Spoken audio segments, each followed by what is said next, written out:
Hola, mi nombre es Vladimiro Vázquez y pastoreo Visión de Fe en Guatemala. Quiero darle la más cordial bienvenida a este video. En nuestra iglesia hemos entendido que los apóstoles en Hechos enviaron a aquellos creyentes que venían del mundo gentil a estudiar las predicaciones de Moisés que en ese momento histórico se hacían semana a semana. Y esa es la razón de que nosotros transmitamos hoy en día cada semana una nueva porción. Mi deseo es que esto pueda colaborar como un manual para el creyente del siglo XXI. Que Dios lo bendiga y gracias por sintonizar.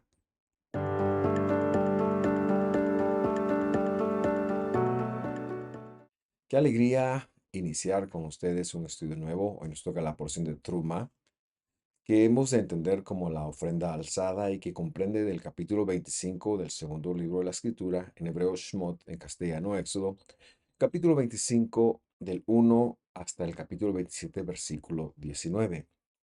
Como siempre, me gusta iniciar con un pequeño repaso para ponernos en contexto de luego hacer la lectura de que nos corresponda hoy. El año pasado vimos la construcción del caporet o reconciliatorio, le llamamos, que era la cubierta, la tapa del arca, que en una misma pieza tenía dos crubim. La traducción de crubim al castellano la han hecho como querubines, pero la palabra querubín ya es un plural en sí mismo. Yo les estaré llamando Krubim, que es como la escritura les llama a estos seres creados por Dios, pero que estaban en este reconciliatorio que a su vez representaba de donde salía la voz del Mesías luego. Llegamos hasta el versículo o hasta el capítulo 26 del versículo 1, que es de donde queremos iniciar este interesante tema que tiene que ver con la presencia y la guardia ambas de Dios, la presencia de Dios y la guardia de Dios, que es lo que queremos desarrollar y que espero traiga luz para que usted pueda relacionarse de una mejor forma con Dios. Capítulo 26, versículo 1 dice de la siguiente manera: harás un lugar seguro de habitación, eh, o el lugar seguro de habitación, podría entenderse. Colocan la palabra tabernáculo al castellano, yo le coloqué el lugar seguro de habitación, eso es lo que quiere decir tabernáculo, porque en hebreo la palabra es mishkan, que están las tres diferencias ahí. Este mishkan tendría que tener 10 cortinas de lino torcido, azul, púrpura y carmesí. Sí, por carmesí yo lo traduje como está en hebreo, que es toalaat shani, y luego de crubim, querubines de obra prensada. Este verbo entonces nos sienta la base para lo que queremos enseñar, o este versículo, perdón, más que el verbo. En primer lugar, porque Dios pide que se haga un lugar de habitación seguro. Eso es lo que la palabra Mishkan quiere decir, la cual a su vez viene del verbo shahan, que quiere decir habitar seguramente. Y el punto acá es que Dios cumpliría, aunque sea simbólicamente, la promesa que había hecho a los patriarcas de vivir entre nosotros.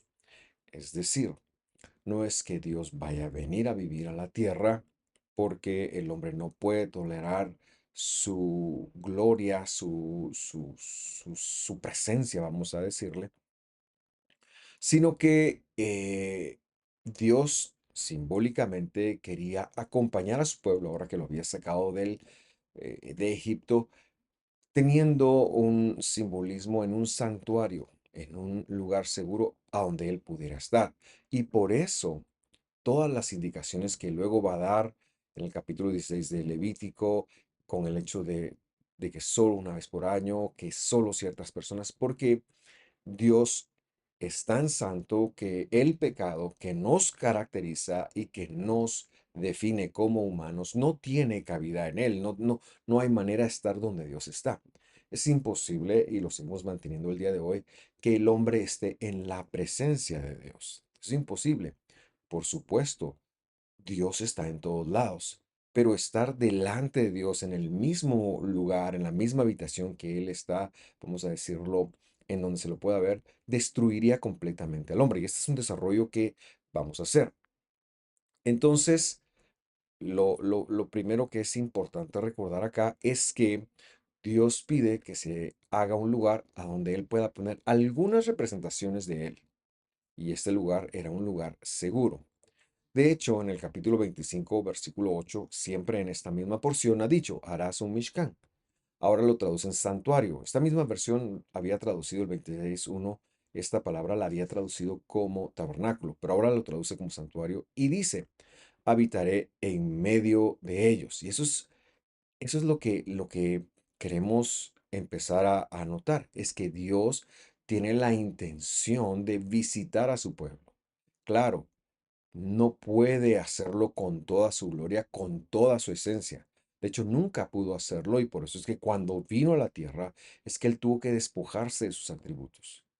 Como está escrito en el Evangelio, que en el capítulo 2 versículo 1 de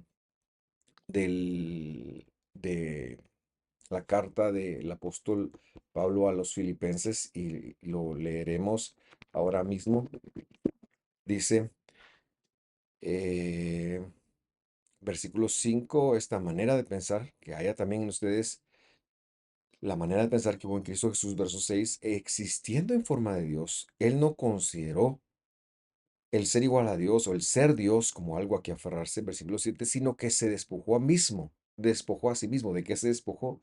De toda su gloria, de todos sus atributos y vino y se humilló, haciéndose obediente hasta la muerte de cruz. Es lo que enseña el Evangelio y es lo que enseña la Escritura. Entonces, si Dios no iba a venir, ¿de qué se trataba este santuario, este lugar seguro que ellos tendrían que hacer para Él?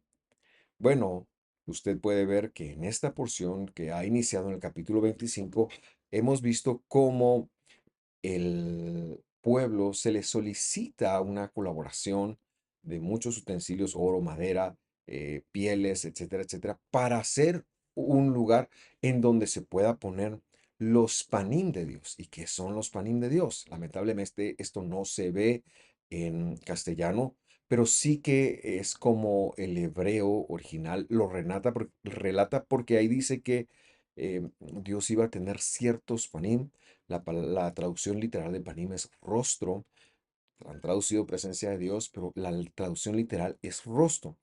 Y Dios le llamó rostro a ciertos elementos u utensilios visibles o superficies visibles que lo representaban a él. En primer lugar, decimos que está el arca. El arca era un rostro del Señor.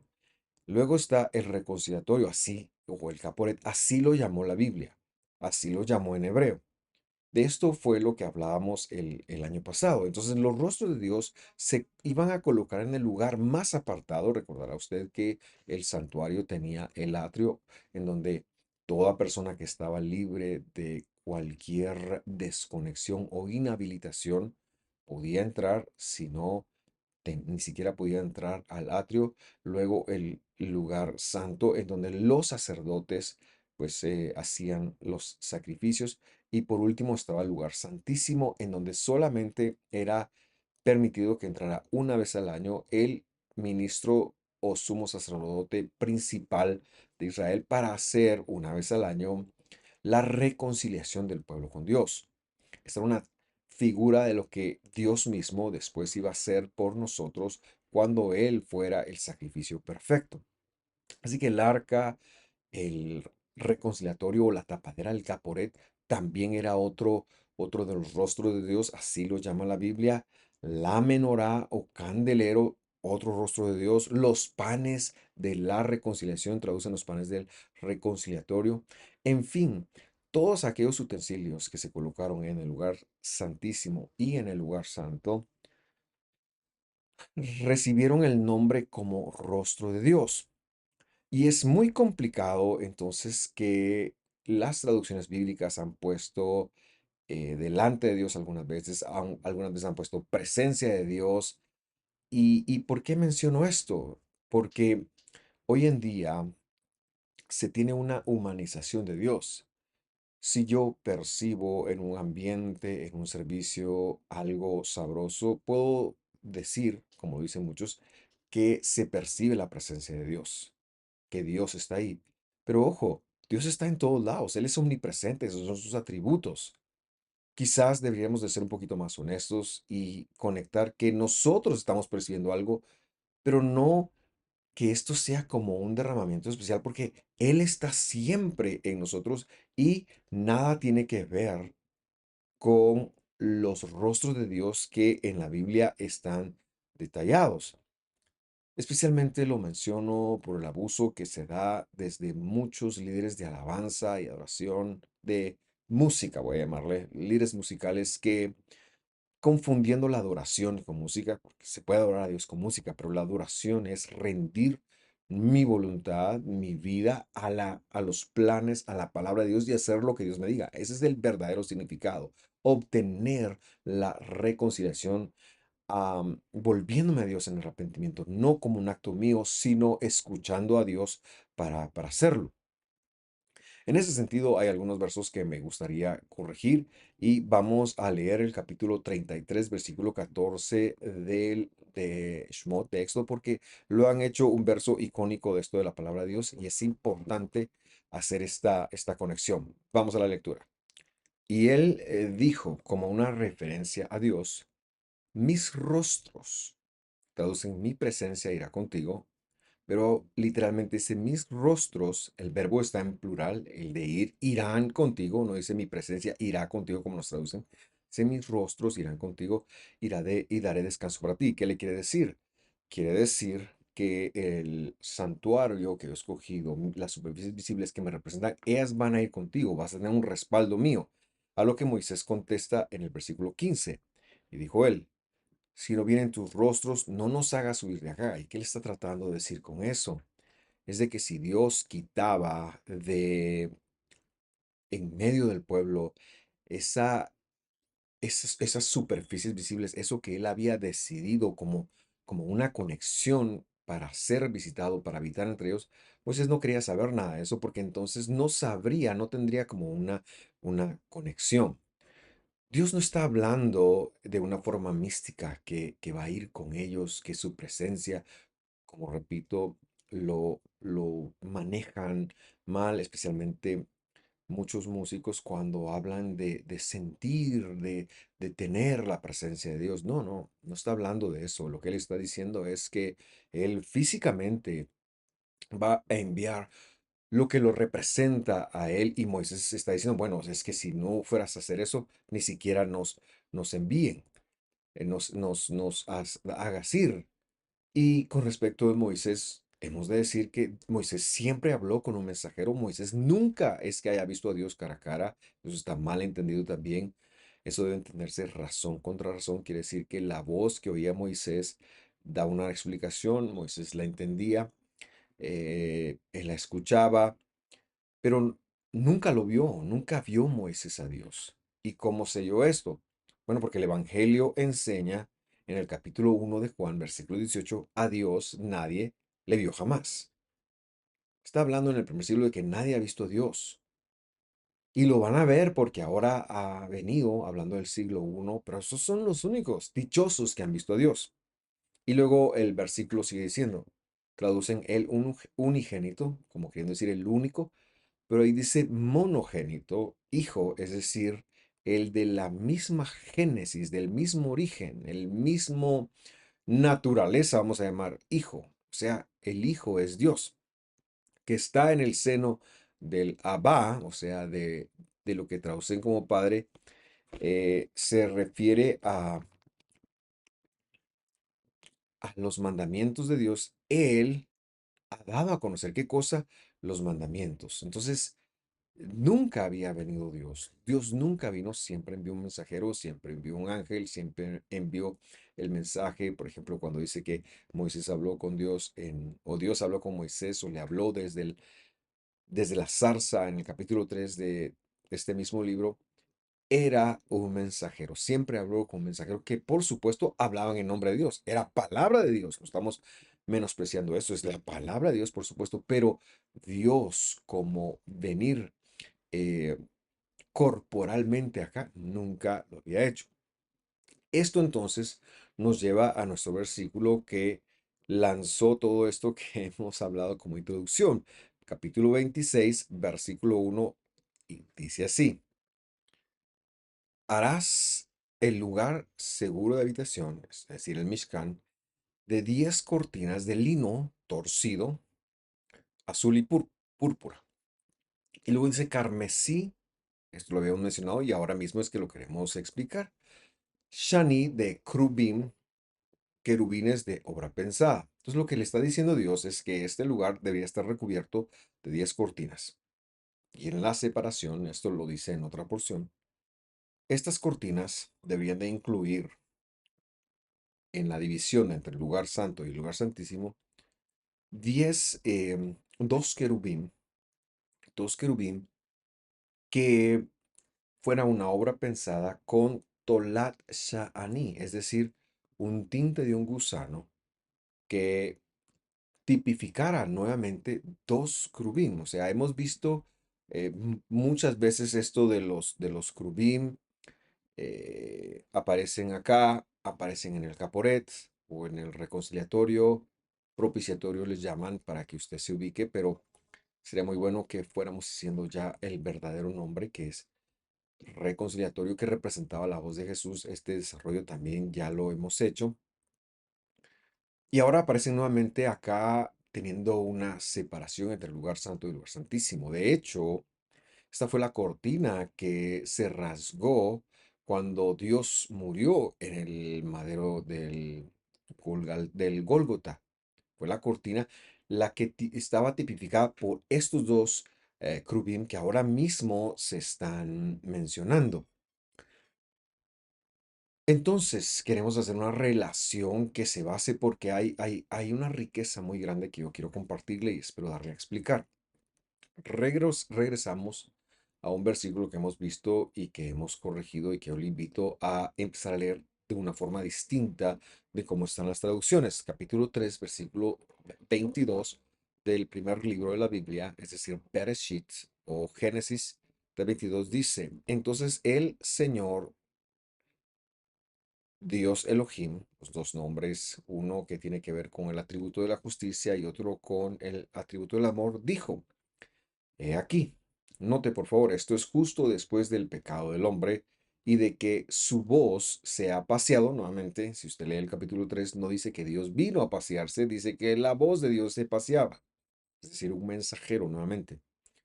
Y le dijo: he aquí, el hombre era como uno de nosotros, es decir, como uno de los seres que no moría, de los seres espirituales, como Dios, como los crubim, como las dos terceras partes de mensajeros, ángeles que quedaron en el cielo, como ellos.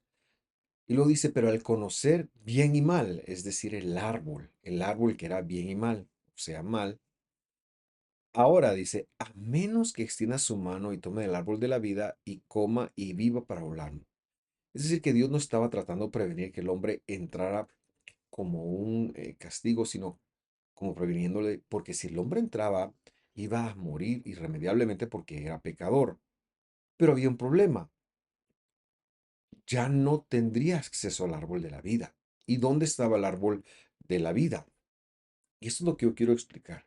El árbol de la vida estaba en el centro del jardín del Edén. Y Dios puso un cerco, una guardia. Y aquí ahora quiero hacer esta conexión. Dios puso una guardia. En el centro puso el árbol de la vida y la idea es que el hombre, que era un proyecto en formación, debía de comer del árbol de la vida para tener vida eterna. No llegó a hacerlo, comió del otro árbol. Por lo tanto, ahora ya no tiene acceso porque si intenta regresar al jardín del Edén, su pecado lo destruirá irremediablemente. Era como uno de los seres espirituales, ahora que conoce el mal, ya no tiene acceso, no tiene ingreso. Nosotros tenemos que entender que si Dios hubiera permitido que el hombre regresara al Edén, porque el hombre sale del Edén para comer de este fruto, el hombre y la mujer, hubiera sido descuartizado completamente. ¿Y cómo lo entendemos esto? Porque cuando ya estamos en el santuario del desierto, en el lugar seguro del desierto, Aarón tiene 4 hijos y un día sus 2 hijos mayores probablemente bajo los efectos del alcohol, hacen algo que leemos en Levítico, Sirva Yikra, capítulo 10, versículo 1. Dice así: Nadab y Abihu, o Abiú, perdón, hijos de Aarón, tomaron cada uno su incensario y pusieron en ellos fuego, sobre el cual, perdón, pusieron incienso y ofrecieron delante del Señor fuego extraño que él nunca les dio el orden de que eso deberían de hacer, o la competencia. Verso 2: y salió fuego de delante del Señor y los quemó, es decir, delante de los rostros del Señor, del lugar santísimo salió fuego y los quemó, y murieron delante del Señor. Verso 3: entonces dijo Moisés a Aarón, esto es lo que habló el Señor diciendo, en los que a mí se acercan me santificaré. O sea, no puede tener Dios contacto con alguien que no tiene una santidad. Y nosotros no tenemos santidad por ser pecadores. Dice, y delante de todo el pueblo seré glorificado, y Aarón cayó, por supuesto, porque lo que le están diciendo a Aarón es, mira, estas dos personas traspasan las cortinas, traspasan los crubín, las cortinas de las cuales veníamos hablando. Y Dios reacciona porque no puede estar el hombre pecador viendo a Dios. La esencia, la naturaleza del hombre no puede estar. Dios era el que tenía que hacer ese mensaje al revés. Dios tenía que despojarse de sus atributos para venir a salvarnos. Y eso fue lo que hizo Él. Eso fue lo que nuestro buen Dios hizo. Por lo tanto, y regresando a Génesis entonces, ahora vemos que Dios le va a poner y quizás es mejor leerlo. Vamos a leer versículo 23, dice Génesis 3:23, y lo envió el Señor Dios del huerto de Edén, lo sacó, dicen algunos, pero no, Él lo envió, porque ya no puede entrar. Le vedó el ingreso, podríamos entenderlo, para que labrase la tierra la Adamá de la que fue tomado. Verso 24. Expulsó pues al hombre y luego dice algo, hizo habitar del oriente, dice el original, traducen al, pero del oriente o del Kedem, la palabra que usa ahí es del Kedem, mi Kedem, dice, literal, del Kedem, el huerto del Edén. Y esa es una cláusula. Y luego dice, crubín y una espada que se encendía, que se revolvía por todos lados para guardar el camino del árbol de la vida. ¿Qué quiere decir eso? Me explico. Cuando el dragón, la serpiente antigua, se rebeló en contra de Dios, él fue derrotado y fue expulsado. Y estaba en los cielos. Estaban en los cielos. Por eso la palabra cielos en hebreo es plural. En uno vivía Dios, pero la guerra no la tuvo con Dios, la guerra la tuvo con Miguel, como lo señala o lo enseña Apocalipsis. Finalmente, cuando él pierde, es expulsado al no cielo, porque no había otro lugar. A ese no cielo se le llamó Aretz. ¿Cómo se traduce Aretz al castellano? Lo han traducido como la tierra. Por eso es que cuando usted ve en el versículo 2 del capítulo 1 de Génesis, dice que la tierra estaba desordenada, por supuesto. Y luego vemos a Dios haciendo un orden de ello y creando, e incluso no crea las estrellas sino hasta la cuarta estación, hasta el cuarto día. Y entonces en la Aretz, en el capítulo Dios de ese espacio del no cielo se toma una Adamá, se llama, que es lo que la tierra o el polvo que toma para ser el hombre. Así que vemos en primer lugar un espacio no cielo que se llama tierra. Luego vemos un espacio que también traducen como tierra, pero que se llama Dama, que aparece en el capítulo 2 pero no se puede ver si usted no lo lee en hebreo. Y este era un segundo cerco. Ya en este cerco la serpiente tenía más limitaciones. Y luego Dios de la eternidad, dice, traducción del este, trae un huerto y lo planta. Así que él, Satán, no tenía entrada al huerto. Dominaba en la tierra, tenía algún acceso a la dama y de hecho él planta el árbol de la confusión allí, que es el que come Adán y después Eva, o perdón, Eva y después Adán. Y luego lo que vemos ahora es que en medio de ese huerto, que no tenía, que estaba cercado para él, había un árbol de la vida, el árbol que si hubieran comido ese fruto hubieran vivido para siempre. Y lo que vemos es que Dios coloca cercos, empieza a colocar cercos porque lo que está haciendo es que está protegiendo al hombre.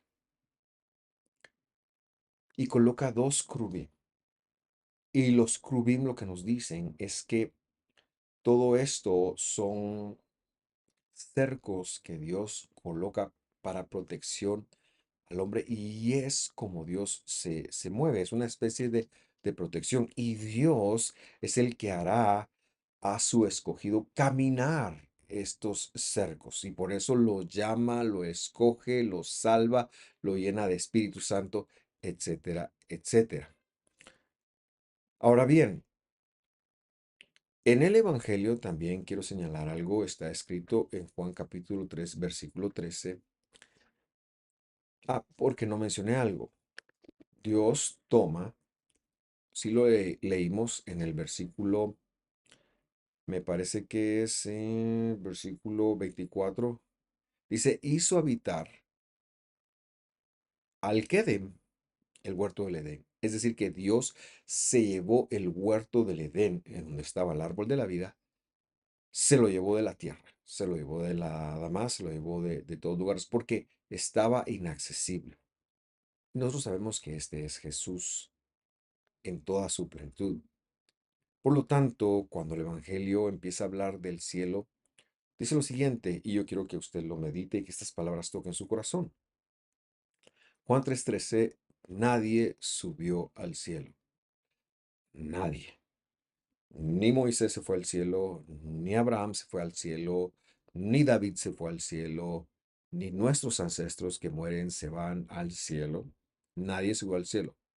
Dice, el único que estaba en el cielo es sino el que descendió del cielo. En el cielo principal solo había uno, que era el Hijo del Hombre.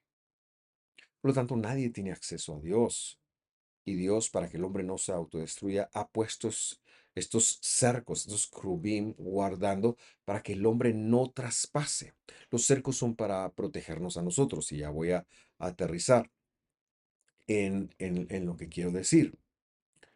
De tal manera que cuando se da la construcción del santuario en el desierto, del lugar seguro en el desierto, o del templo de Salomón, Dios pone una guardia. ¿Cómo se llama la palabra guardia en la Biblia? Se dice mishmer o mishmeret con, con el posesivo. La mishmeret le voy a llamar la guardia de Dios. Estamos hablando de la presencia y la guardia de Dios. Dios entonces guarda el ingreso de su presencia porque nos destruiría tener una interacción con Dios. Pero lo que sí vamos teniendo poco a poco es acceso a la Mishmeret, a la guardia, a los cercos que Dios ha ido en la medida que nosotros vamos siendo como el varón perfecto. Nadie tiene acceso a la presencia de Dios. Nadie. No está ahí Enoc porque tiene que ser juzgado y nadie va a ser juzgado hasta que el Mesías no venga por segunda vez. Así que nadie tiene acceso a la presencia de Dios. Lo que Dios sí entonces ha hecho es que ha puesto guardas y cuando Él regrese y nos sane, es decir, erradique la presencia del pecado, que eso sí tenemos presencia de nosotros, entonces le veremos como Él es, como está escrito, Primera de Juan 3:2, amados. Ahora somos hijos de Dios y aún no se ha manifestado lo que seremos, pero sabemos que cuando Él, es decir, Jesús, se ha manifestado, seremos semejantes a Él. Seremos semejantes a Él. Imagínese usted, porque lo veremos tal como es. Así que en el desierto y en el templo se dan tres divisiones: el atrio, que no podía entrar una persona inhabilitada. Para que usted se ubique en que es un inhabilitado, es aquel que está impuro o inmundo por las razones que la escritura lo diga, y es uno de los efectos del pecado en nosotros. Muchas veces nosotros al comer una comida que no debemos de comer, nos inhabilitamos incluso para pedir perdón a Dios, como para tener acceso a pedir perdón y ya no sabemos ni qué hacer. Y entonces lo que Dios hace es que en ese campamento, y lo voy a recorrer de afuera hacia adentro, pues lo que vemos en las afueras es la multitud mixta, que son todos aquellos no descendientes, refiero al campamento del desierto liderado por Moisés, son aquellos em, gentiles que salieron de Egipto, multitud mixta, dice el capítulo 12 de Éxodo, que están en el proceso de asimilación. El segundo anillo, de afuera para adentro, entonces son las 12 tribus que están representadas en cuatro estandartes. Recordará usted el estandarte de Rubén, el estandarte de José, el estandarte de Judá y el estandarte, perdón, de Dan. Y cada uno tiene tres am, tribus que están con él. Y entonces estos están como el segundo anillo. El tercer anillo lo hacen las tres casas sacerdotales o levíticas, perdón. Y luego está, por último, las casas sacerdotales. Y en medio de todo, en el cerco más profundo, estaba entonces el lugar santísimo. Cuando Dios viene a la tierra y rompe el velo, eso lo hace para que el sacerdocio de Él empiece a operar en nosotros y para que Él pueda venir, que el pecado que nos tenía cautivos se haga a un lado y se pueda permitir que Él pueda venir a nosotros a reinar y darnos una porción de Él y darnos un rostro de Él. Eso se llama Espíritu Santo. Pero no le veremos como Él es hasta que Él venga. No estaremos en su presencia, en la plenitud de su presencia, hasta que Él venga. Dios está en todos lados, pero el lugar más importante donde Dios está es dentro de ti si eres creyente, porque te ha dado Espíritu Santo, te ha dado la promesa de la resurrección. Esta es la porción de Dios en nosotros. Y por último, quisiera entonces empatar lo de la presencia de Dios con las guardias de Dios, con los cercos de Dios, con un versículo que se ha entendido muy mal, que está en Proverbios capítulo 4 versículo 23. Quiero que lo lea conmigo. Dice así: sobre toda cosa guardada, guarda tu corazón, porque de él, dice esta versión, emana la vida. La idea que te queda en este versículo es que tienes que cuidar tu corazón, porque de tu corazón viene la vida. Pero ¿cómo es posible que la vida venga del corazón humano cuando la Biblia misma ha dicho que es engañoso? Cuando Dios mismo dijo que de él vienen los malos pensamientos y todo lo malo viene del corazón. No, esto no es así. Esto está mal entendido y mal traducido. Procuro hacer una traducción un poquito más apegada al original, la cual dice: de todo mishmeret, de toda guarda, de toda guarda. Es decir, de ese camino, desde nosotros que estábamos afuera y que nos fue insertando a su pueblo y que fue haciendo sacerdocio de nosotros y que fue haciendo levitas de nosotros y después sacerdotes, acercándonos hasta lo más cercano que es Él mismo, que es Jesús, que es el nombre de Jesús. De toda esa guardia, de toda esa guardia, literalmente dice, guarda en tu corazón. Guarda tu corazón, es decir, hay que entenderlo como que guárdalo en tu corazón. No está hablando de que guardes tu corazón, sino de todos los cercos de Dios, que los guardas en tu corazón, dice. Porque de Él, de la guardia de Dios, o decir, los mandamientos de Dios, de ahí emana la vida. Gracias por atendernos. Deseo que Dios te haya hablado y cualquier duda estamos a la orden. Un fuerte abrazo. Nos vemos la próxima semana. Hasta pronto.